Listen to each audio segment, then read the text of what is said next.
Setelah mengaku ditipu hingga miliaran rupiah, kini mantan pengacara Baradae yakni Deolipa Yumara justru mendapatkan serangan tanpa isyarat berupa laporan dari salah satu aliansi aktivis Indonesia bernama Yonatan Nandar yang sebelumnya sudah dilaporkan oleh Deolipa terkait dugaan ujaran kebencian. Dalam laporan yang dibuatnya, ia menuding Deolipa Yumara telah melakukan penistaan agama melalui chattingnya terhadap Angel Elga. Dengan adanya hal tersebut pula, Yonatan Nandar menegaskan jika dirinya tidak membela siapapun, melainkan hanya memperjuangkan serta melakukan pembelaan kepada agamanya yang telah disangkut pautkan ke dalam permasalahan hukum yang terjadi antara Deolipa dengan Angel Elga. Lantas, seperti apakah reaksi Deolipa Yumara atas laporan yang dilontarkan pihak Yonatan Nandar untuk dirinya? Laporin kan, udah dia lapor balik penistaan agama, kan nggak pernah menista agama, gitu kan? Kan ngomongin agama pun juga nggak ada kemarin kan? Cuman aneh bilang, Angel, lu kembali ke yang mula-mula, Tuhan mula-mula tuh maksudnya dia kan waktu lahir suci. Ya kan ada tuanya. Kalau sekarang kan dia udah nggak suci, orang dia suka nipu orang, hidup duniawi kan, berarti kan penuh rosetan di dalam dirinya kan. Sehingga suruh kembali dia supaya dia kembali waktu dia lahir kan, begitu bahasanya kan. Waktu dia lahir kan suci, nggak banyak dosa. Ini kan dia bikin dosa terus, nipu. Ntar lagi juga masuk penjara Angel mah, gitu. Enggak, biasa aja. Kita kan pengacara. Kita pernah kok, habis kita lapor, kita laporin. Ya, kita lapor lagi, dilaporin lagi. Gitu bertingkat namanya. Itu namanya perkara turunan gitu. Ada perkara kuadrat gitu kan, ada gitu. Ada perkara kuadrat. Ada pernah kita nanganin perkara sampai satu persoalan itu 24 perkara tuh. Lapor begitu, ada pernah ngalamin gitu. Deolipa Yumara yang kemudian kapan hari sudah melaporkan saya ya atas dugaan ujaran kebencian. Dan pada kesempatan sore hari yang berbahagia ini saya melaporkan Deolipa Yumara atas dugaan penyalahgunaan, penodaan agama, ujaran kebencian yang bermuatan sara sebagaimana diatur di dalam pasal 156A KUHP, Jungto pasal 28 ayat kedua, Jungto pasal 45 ayat kedua, Undang-Undang Nomor 19 tahun 2016 tentang Undang-Undang ITE. Ya, oke. Dan memang orang ini agak sedikit bermasalah ya, diduga bermasalah. Kenapa? Saya advokat, tadi sudah saya tunjukkan KTPA saya bahwa di dalam Undang-Undang Advokat Nomor 18 tahun 2003 pasal 20, seorang advokat itu tidak boleh merangkap menjadi PNS. Yang pertama dicatat ya, ini untuk mengedukasi hukum. Yang kedua tidak boleh menjadi TNI, yang ketiga tidak boleh menjadi polisi dan tidak boleh menjadi pejabat negara. Ini ada ujug-ujug manusia di muka bumi muncul ke permukaan ngaku-ngaku sebagai intelijen. Intelijen itu kerjanya senyap guys, begitu ya. Ini ngaku-ngaku gitu, dan sudah saya laporkan ya.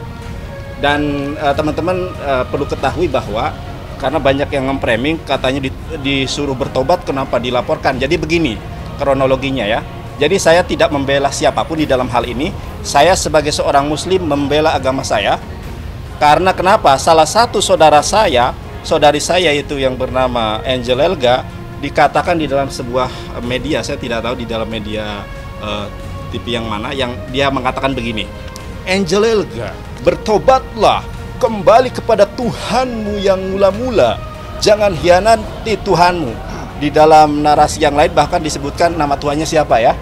Nah, kalau dia mengatakan bertobat dan kembali kepada Tuhanmu yang mula-mula, berarti agama saya salah. Nah, kalau dia mengatakan bertobat dan kembali kepada Tuhan yang mula-mula, berarti agama saya salah. Ya boleh, lawyer tuh boleh merangkap jabatan apa aja. Kadang habis sore pagi jadi lawyer, sore jadi tukang bakso ada.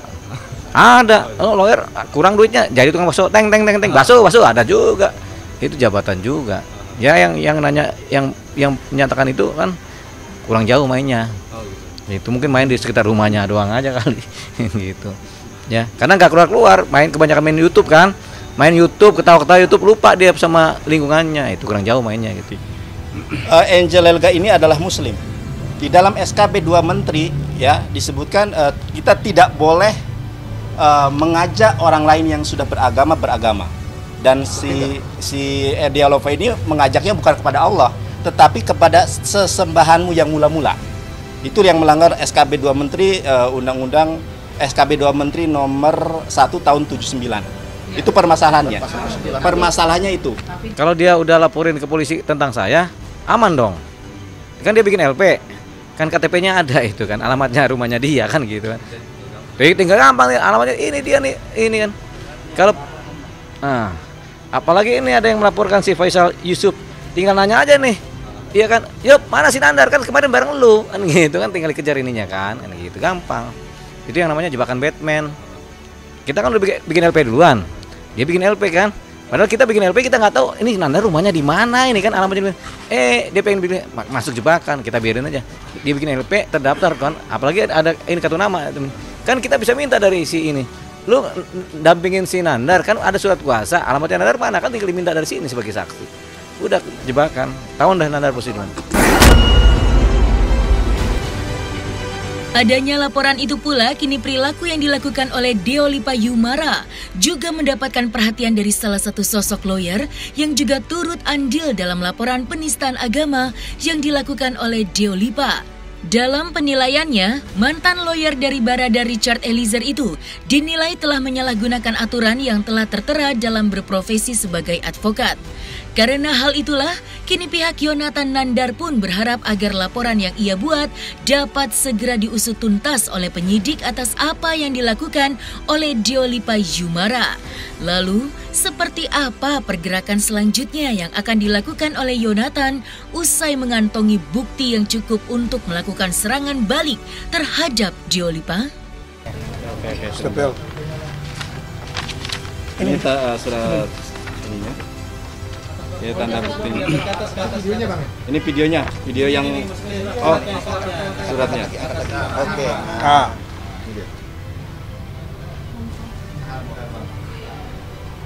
Di lain sisi ada videonya, Anda jangan salah itu. Iya, ada videonya, bukan video chat pribadinya, tetapi video yang sudah alat buktinya sudah saya pegang, sudah Tetapi saya. beginilah, ya. Kita nggak usah juga timbulkan polemik apapun, biarkan aja nanti pihak kepolisian nanti yang mengapa. Begini, saya ini umat Islam, saya berdampingan dengan umat manapun, bahkan ini Bang Bob ini tidak seiman dengan saya.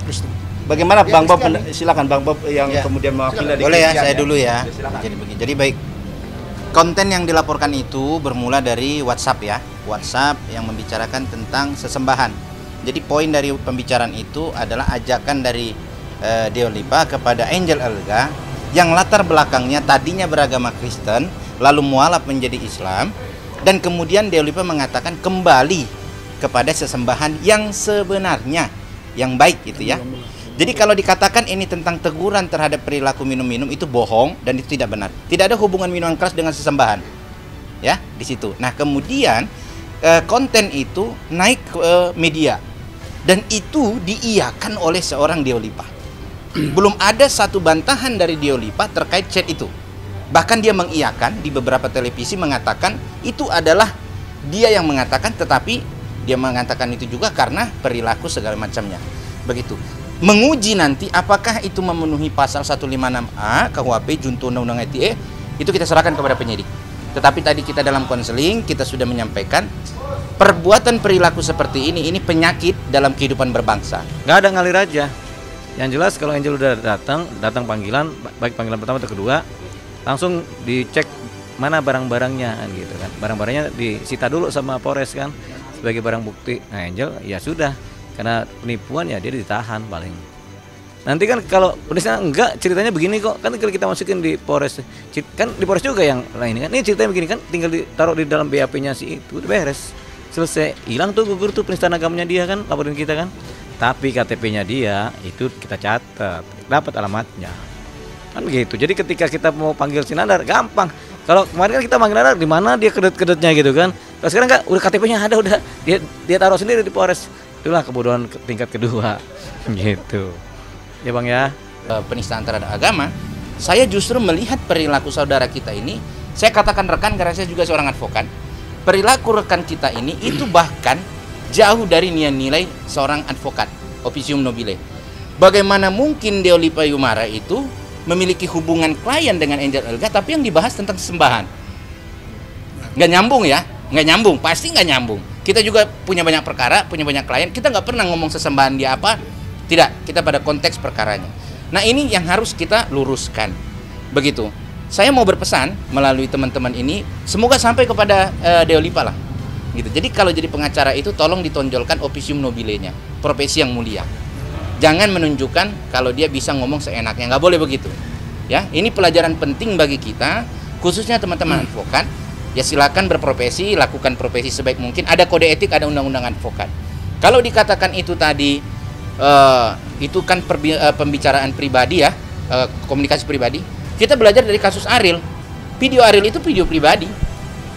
Tapi ketika naik ke publik lalu dapat dikonsumsi dan diketahui oleh orang banyak melalui media elektronik, itu menjadi sebuah tindak pidana. Karena dalam undang-undang ETA itu mengesampingkan tujuannya, tetapi akibatnya yang dikejar. Apakah itu berakibat? Oh pasti berakibat. Siapa sih diantara kita ini yang terima dikatakan sesembahan kita itu nggak benar, sesembahan yang ini yang benar nih? Nggak ada ya. Dan itu menodai sila ketuhanan yang Maha Esa. Begitu. Jadi terkait proses hukumnya kita serahkan kepada penyidik, kita percayakan kepada penyidik.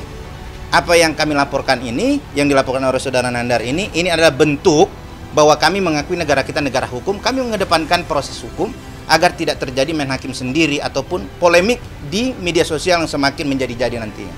Saya juga mengajak seluruh rekan-rekan, sudah kita laporkan, kita dukung penyidik untuk mengusut ini sampai tuntas.